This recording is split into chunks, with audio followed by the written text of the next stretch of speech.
Christmas is one of the busiest travel times of the year, as many of us know. This year, AAA is projecting that 119.33 million people will travel 50 miles from their home or more between December 21st and January 1st. 107 million by auto, 7.85 by air, 4.47 million by other. That is a lot of people heading out within the next 2 weeks to travel.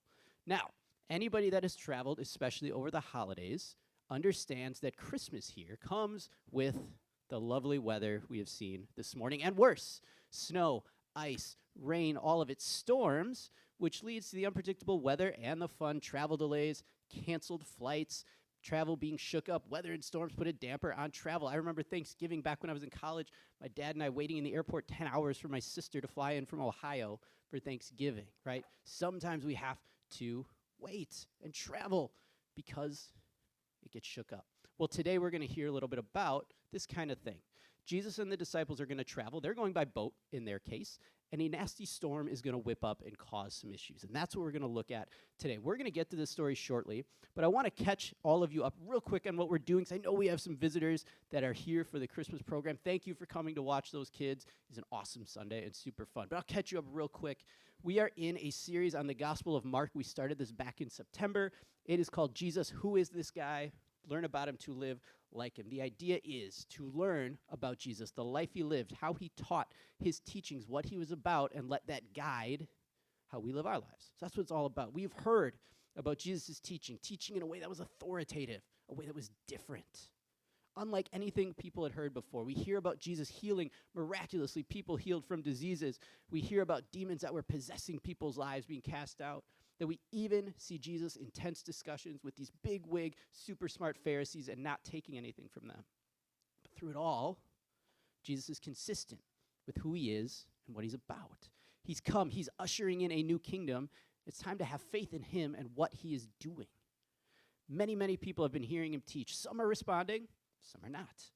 But he does have these people closest to him, his disciples. We heard the calling of some of the disciples a few weeks ago.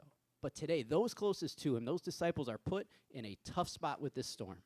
The storm gets real. So what I want you to think about today is this. When the storms of life are real, remember that Jesus is the real deal. Those storms are going to get real. We're going to talk about that. But Jesus is real, and he's the real deal. So we're going to read about this storm. We're going to read Mark chapter 4, verses 35 to 41. It will be right up here behind me. Becky will have it there. It is bookmarked in those Bibles on your table if you'd like to follow along there. Side note, the kids make the bookmarks in there, which is pretty cool. If you have your own Bible, phone, tablet, that is all great. I will be in the NIV translation today. So, Mark 4, verses 35 to 41, it says this. That day, when evening came, he, Jesus, said to his disciples, "Let us go over to the other side." Leaving the crowd behind, they took him along just as he was in the boat. There were also other boats with him. A furious squall came up, and the waves broke over the boat so that it was nearly swamped. Jesus was in the stern, sleeping on a cushion. The disciples woke him and said to him, "Teacher, don't you care if we drown?" He got up, rebuked the wind, and said to the waves, "Quiet, be still." Then the wind died down, and it was completely calm. He said to his disciples, "Why are you so afraid? Do you still have no faith?" They were terrified and asked each other, "Who is this? Even the wind and waves obey him." All right, we'll stop there. It's the end of chapter 4. So we have a boat trip. Jesus has been teaching for a while, and now he's ready to go to another place. They're going to do this by going to the other side of the lake. This is the Sea of Galilee. Now, Jesus moving around, consistent with what Jesus is about. Mark chapter 1, he had just healed a bunch of people. There were lines up coming to see him, and he's like, "Now let's go somewhere else." Because he moves. He wants the gospel to be spread many different places. So he gets in the boat with his disciples, and he goes. Now, keep in mind here, when we heard about the calling of the disciples, a number of them were experienced fishermen. They've spent lots of time on this very sea. Peter, Andrew, James, and John were called out of the fishing profession to follow Jesus. All right, now the Sea of Galilee, it's located actually in a basin, surrounded by large mountains, which led to storms easily being whipped up. They were nasty, but mostly these storms happened during the day. So a lot of the fishing that we hear about was done at night or very early in the morning. All that to be said, what happens? Nighttime, storm whips up, because of course it does. Nasty storm, wind squalls, the waves are crashing like crazy, coming over the boat. They think they're going to drown. If you've ever seen the show Deadliest Catch where they're fishing. I can just see all the waves and the wind just crashing over the boat like on that show. That's what this is like. Night storms, while rare, are more dangerous because you can't see. And throughout all of this, what's Jesus doing? He's sleeping. Dude's taking a nap. Now, I get it. He's been teaching. He's been preaching a lot. The adrenaline's high, and then there's the crash. I can tell you, the crash is real. I get home on Sundays. I want to take a nap because we get really jacked up to teach, and then you get tired. So Jesus is there. He's taking a nap, and he's on this cushion. Most boats actually had these. This is where anybody that wasn't part of the fishing or sailing would actually be seated or laying there. So he's there, and he's sleeping. The disciples decide, we got to wake him up. They abruptly wake him up. They say, don't you care if we drown? That's what's going to happen here. For them, experienced fishermen who have dealt with the sea, dealt with storms, are that scared. This storm was massive, so they yell, they cry, and they plead with Jesus to save them from the sea. This is consistent with Psalm 107 when we hear other sailors cry out to God to save them from a storm. You didn't mess with the water or the sea back in this day. In ancient culture, it was viewed as like a cosmic power or chaos there to undo the order of creation. So they were scared. And then Jesus responds. He gets up, he says, quiet, be still. That's it. Just a few words. Think about if you've seen a dog with their owner, the dog getting really excited, jumping up and down, barking, trying to lick everybody, and the owner's just like, sit. That's what happens here. It just happens. Jesus does this to the all-powerful sea. The disciples have seen him be spiritual. They've seen him be a healer. Now, it's this supernatural ability, and it's incredible. And Jesus looks at his disciples, those closest to him, the ones he has given the most of the kingdom to, the ones he called to follow him, and says, why are you so afraid? Where is your faith? Do you still have no faith? Now, it might seem natural to be afraid. This is a nasty storm. It's going to take you out, right? But think about what they've seen. These guys have seen Jesus heal the sick, seen him heal the paralyzed, cast out the demons, and go toe-to-toe with the Pharisees, yet they're still afraid because now their skin's in the game. Now it's affecting them. Now they're in trouble. So I don't think it's so much about why they're afraid, but why is their fear stronger than their faith? So the disciples, they're in this situation, so much affecting them, and it's hard, and they show a lack of faith in Jesus. That's this storm that Jesus calms. So there's a few pieces of this we're going to look at today for us. The first part is storms come. Storms come in life. Now, we think about actual storms, right? Some of the weather we have today, we might prep for a storm. If we know snow is coming, we get alerts, right? I got the snowblower all gassed up. I'm ready to go out. Years ago, there was a nasty one coming. I think it was 2012, where everything was shut down for multiple days. They called it Snowmageddon. We were still in a duplex at the time, so I'm literally standing on a snow pile. That's how much snow we got. We knew it was coming. So Stacy and I went out and rented DVDs because we knew we were going to be shut in. This is back in the day when you had to get real DVDs and put them in the DVD player and press play. Yeah, I know. Ancient culture, right? I'm old too. We could prepare for these. We can't always prepare for the storms of life. It'd be really cool if my phone gave me an alert that said, hey, Geoff, life storm warning coming. Right? It's about to get real. But it doesn't happen all the time. Sometimes we see it coming, but we can't always prepare. So wouldn't it just be way cooler if they just didn't happen? Right? Jesus can calm storms. He's more powerful than storms. He can take a nap in a storm. Can he prevent it? Yeah, he could. And why doesn't he? We don't get a specific answer to that. But as we've talked about before, we are never promised that storms or struggles won't come, that difficulties won't come. Plenty of our biblical figures we can see went through their own storms. Joseph was sold by his brothers. David was sought after by Saul. The apostles in the New Testament were imprisoned and beaten. It's almost as if storms are guaranteed to come instead of being prevented. And it seems counterintuitive. We have an all-powerful, loving God, but bad things still happen. And it's one of the toughest things for Christians and non-Christians alike to wrestle with. Right? Here's the first part, though. I don't think Jesus likes it when the storm comes and bad things happen to us. He doesn't go to his disciples in the boat and say, hey, guys, check out that cool lightning. Take a picture, put it on your Instagram. He doesn't gawk at it. But it is a reminder, first, that we need to stay connected to Jesus at all times. We can't be complacent and think everything will be perfect and easy sailing all the time. There are still people that will come up against us or come up against Jesus, what he stands for, what he's about, whether he's even real, or against us for following him or having that belief. It's a reminder that these struggles exist, so we stay focused on him and our faith, that we still pray daily, We still spend time with Jesus daily. We sit, we read our Bibles, we spend time in solitude. If you've been with us, these are those spiritual disciplines that we've come back to time and time again, and we're going to keep coming back to them because they keep us connected to Jesus. So the storms and the reality of storms are the reminder to stay connected to Jesus. It's also a reminder that our faith is personal. We have skin in the game. Now we're in it. Stacey and I love to, we watch a lot of the food shows at home, the cooking shows, the competition ones.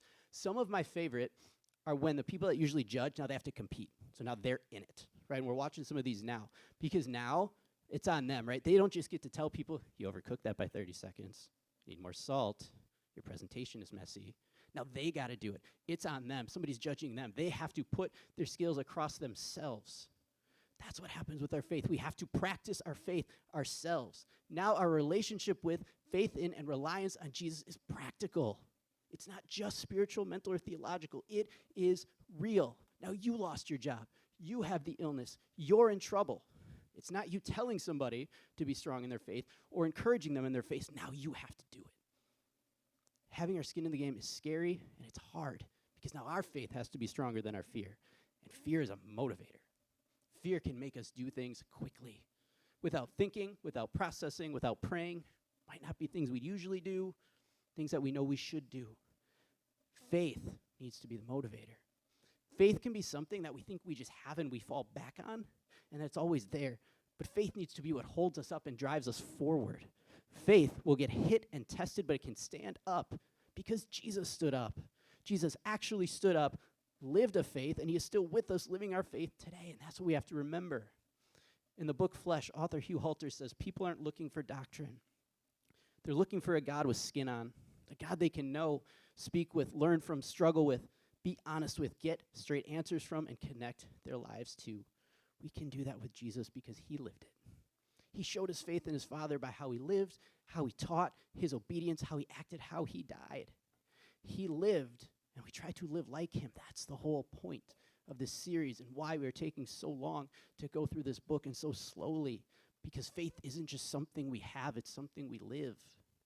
We live it because Jesus came, he lived, and he died, and we believe that he still loves us today, and we live out that faith. We live our life and faith by staying connected to Jesus and the ways of Jesus, even in the storms.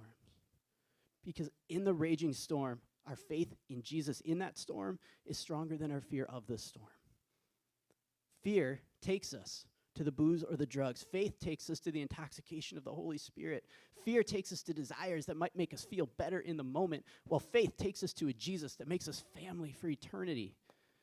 Fear leads us to decisions that are quick and easy, but might make things worth, while faith leads us to wisdom that, while difficult, leads to godly decisions. Faith is stronger than fear. We grow that faith. Faith stronger than fear, and we grow it by growing in confidence. The disciples in this story didn't show a lot of confidence. Like, Jesus, there's this huge storm. Don't you care? You're just going to let us die. They should have had confidence in him, but they didn't show it, even with what they'd already seen. One of my favorite movies from a while back is the movie Rounders, all about card playing. And there's Matt Damon, Ed Norton, John Malkovich are all in it. And Matt Damon and Ed Norton's characters are good friends. And Ed Norton's character named Worm takes on a big debt, and he's going to pay it off by gambling.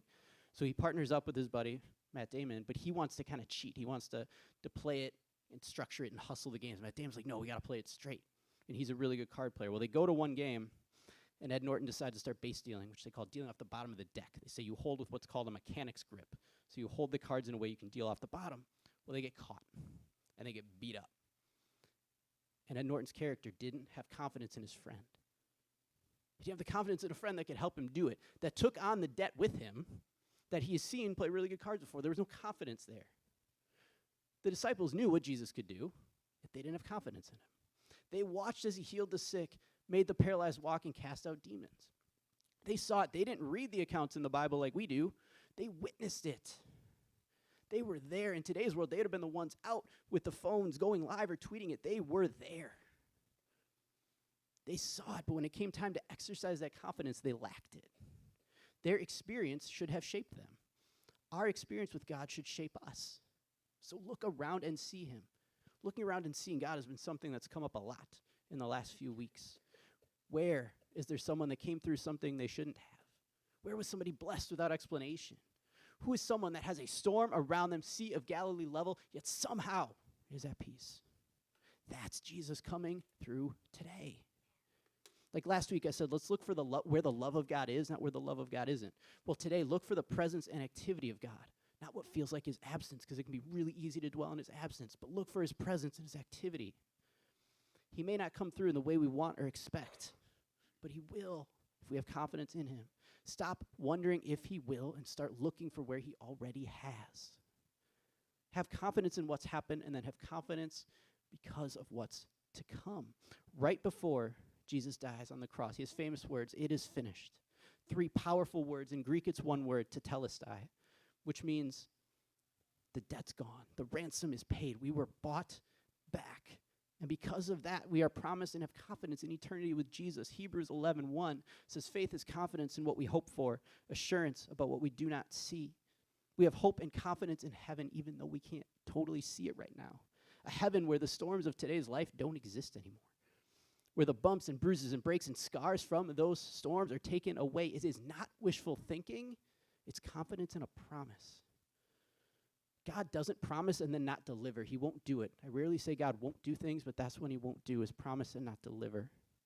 So we take what we've seen God do, we add it to what we're promised, and we come up with a confidence in Jesus that isn't lacking, even when we're in the middle of our own storm. We're also confident because Jesus is there with us.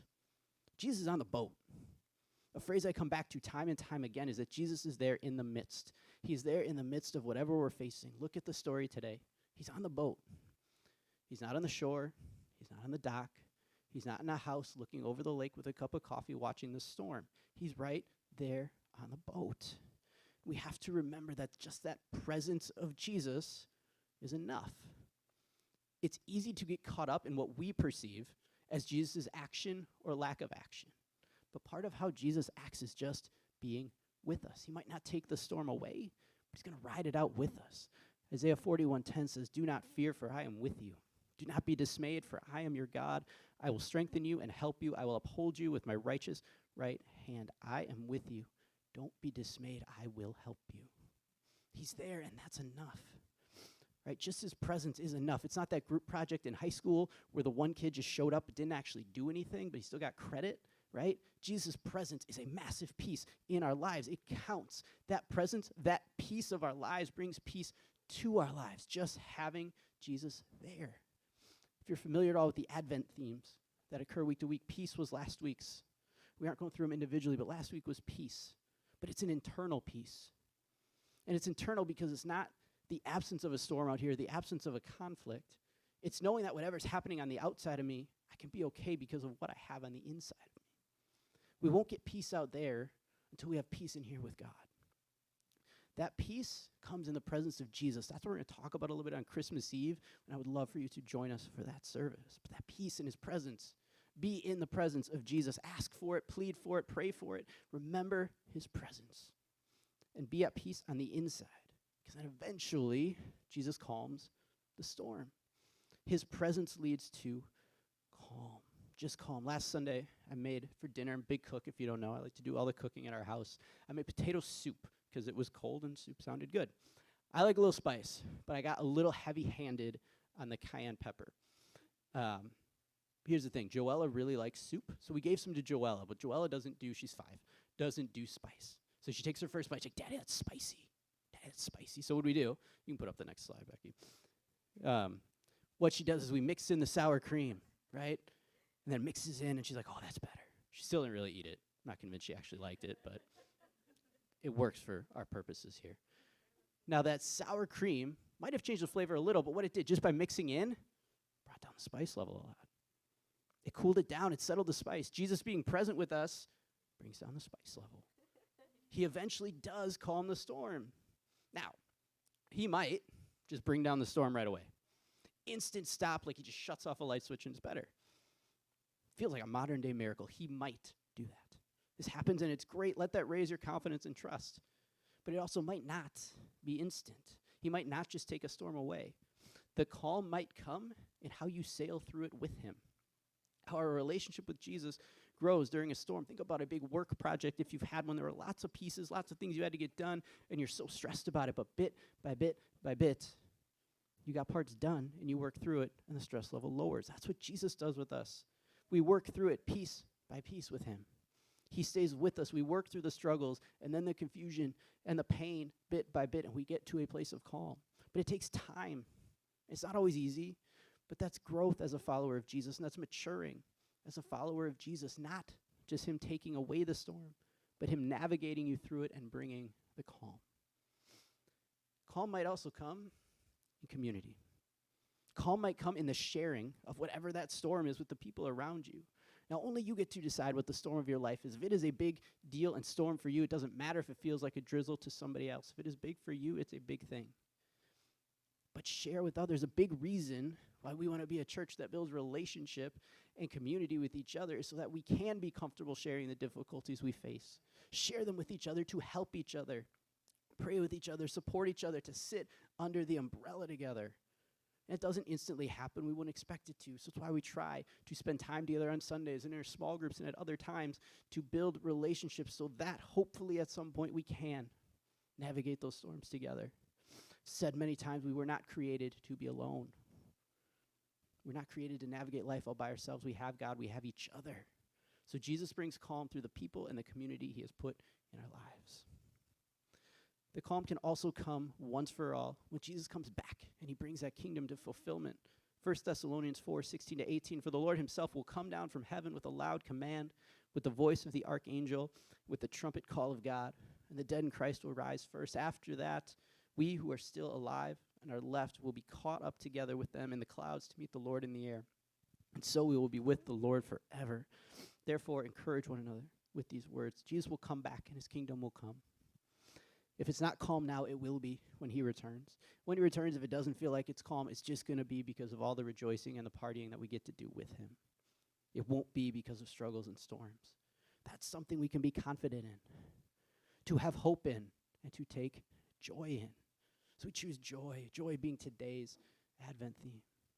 Maybe it seems weird to think about joy in the same breath with all these storms, but we can actually have joy even though we have storms. We choose to have joy because of Jesus.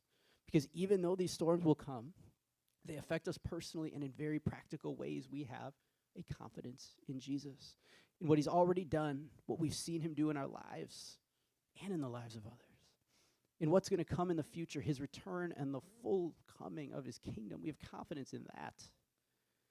We can choose joy because he's on the boat with us. His presence is with us. We are not alone.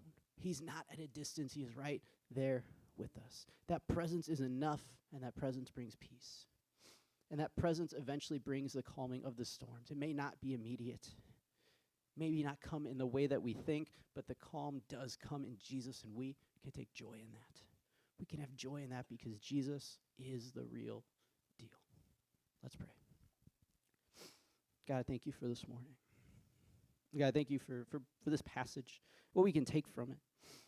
That even though, God, the storms that we face, whatever they are for us, are not easy, are not pleasant. But God, that we have you in them. So God, I pray that that would be our reminder of your presence in the storm, that we're not alone.